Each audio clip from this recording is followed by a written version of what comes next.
guys, welcome back to my YouTube channel, guys. Thank you so much for tuning in to this channel. I'm here to update you of what is going to happen on Isibaya from the 2nd to the 6th of March 2020. The Zungu are dealt a great tragedy, and Mpiyakhe's missing car is located on the side of the road.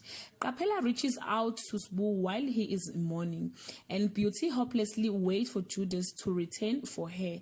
Sipokazi beckles to cope with unfortunate news, and Jabu blames his family for their loss. Kapela goes searching for Judas, and Sbu seek vengeance for Thandeka's death. Saddam and Lillian are caught between Judas' disputes with his Zungu's enemies, and there is a hospital shootout. Guys, yeah, it's going to be a very emotional episode as they are preparing for Thandeka Zungu's funeral. You can leave your comment below and share your thoughts. Till we meet again, I love you so much, guys. Bye.